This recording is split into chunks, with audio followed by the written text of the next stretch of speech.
जब कातो अपना हथियार उठाने गया तभी राक्षस ने उसे पकड़ लिया और निगलने ही वाला था कि अचानक गोलियों की आवाज गूंजी। राक्षस वहीं ढेर हो गया। कातो ने पीछे मुड़कर देखा तो एक लड़की खड़ी थी। उसका नाम रेका था और वह ओसाका टीम की सदस्य थी। इस खतरनाक दुनिया में भी दूसरों की मदद करने की कातो की भावना ने उसे प्रभावित कर दिया था। कुछ समय बाद उन्होंने देखा कि एक राक्षस एक बूढ़े आदमी को खाने वाला है। कातो फिर बिना सोचे उसके सामने खड़ा हो गया, लेकिन यह राक्षस पहले वाले से कहीं ज्यादा ताकतवर था। उसने अपनी लंबी जीभ से कातो को गिरा दिया और फिर अपनी पूंछ से हमला कर दिया। कातो किसी तरह बच तो गया, लेकिन अगले ही पल उसे दीवार पर दे मारा गया। उसका आखिरी हथियार भी टूट गया। यह देखकर रेका मदद के लिए आगे बढ़ी, लेकिन राक्षस ने उसे भी पकड़ लिया। अब स्थिति बेहद गंभीर थी। कातो ने जल्दी से एक लकड़ी उठाई और पूरी ताकत से राक्षस की आंख में घोंप दी। राक्षस दर्द से तड़प उठा। इसी मौके का फायदा उठाकर उसने रेका का हथियार उठा लिया। राक्षस के अगले हमले से बचते हुए कातो उसकी तरफ दौड़ा और लगातार फायर करने लगा।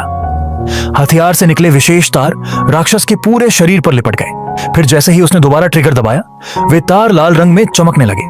अचानक आसमान से एक रोशनी उतरी और राक्षस का सिर दूसरी दुनिया में भेज दिया गया। इस तरह वह राक्षस हमेशा के लिए खत्म हो गया। खतरा टलने के बाद कातो ने रेका को बचाया।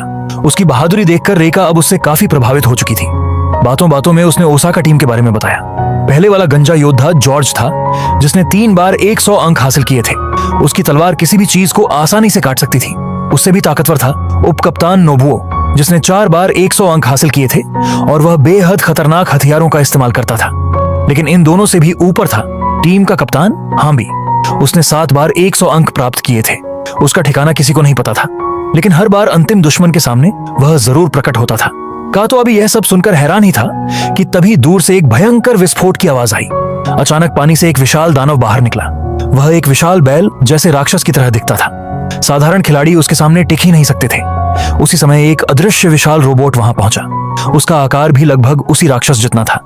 दोनों एक दूसरे की तरफ दौड़े और देखते ही देखते एक जबरदस्त लड़ाई शुरू हो गई। उनका आकार इतना बड़ा था कि पूरे इलाके का ध्यान उनकी तरफ खींच गया। जल्द ही मानव सेना ने भी उस जगह को घेर लिया। अजीब पोशाक पहने खिलाड़ियों को देखकर सैनिक सतर्क हो गए।